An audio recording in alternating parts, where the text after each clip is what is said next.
Hello and welcome to Simply Isha. Today we're going to make a pecan pie, very simple recipe and forgiving recipe.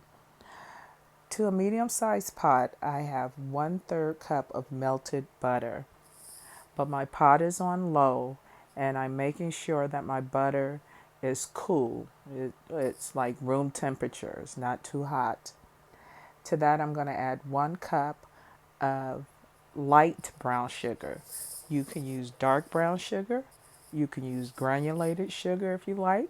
You can use half granulated sugar and half brown sugar. I've also done that. So I'm just making sure that my mixture doesn't get too hot because I want to add those eggs.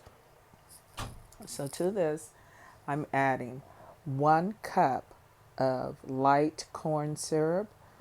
You can use dark corn syrup, it's up to you. I've also used the store brand.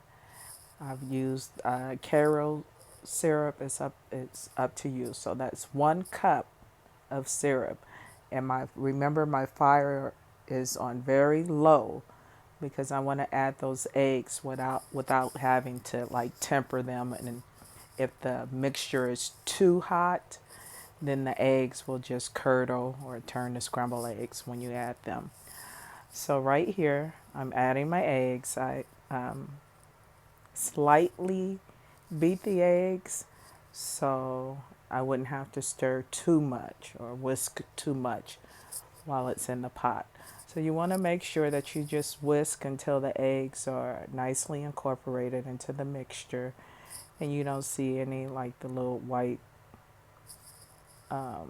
parts of the eggs, and just make sure that everything is mixed well.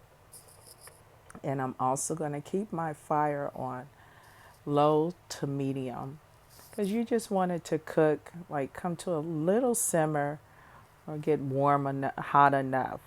You don't want it to boil.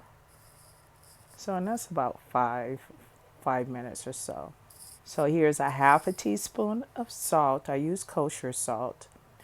1.5 cups of chopped pecans. I had the pecan halves and I just chopped them myself. So that's a half a teaspoon of salt, 1.5 cups of chopped pecans, and 2 teaspoons of real vanilla extract. You can use 1 if you like, but I use 2.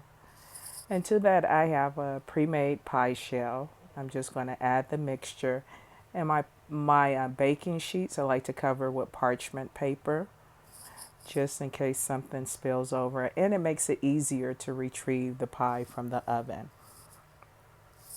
So I'm sorry, I forgot to tell you that I preheated my oven to 350, and we're just going to put this pie in and bake at 350 for 1 hour. And this is how it comes, and I highly recommend that you let your pie cool first, then set it in the refrigerator overnight, and then cut it. I hope you enjoy this recipe.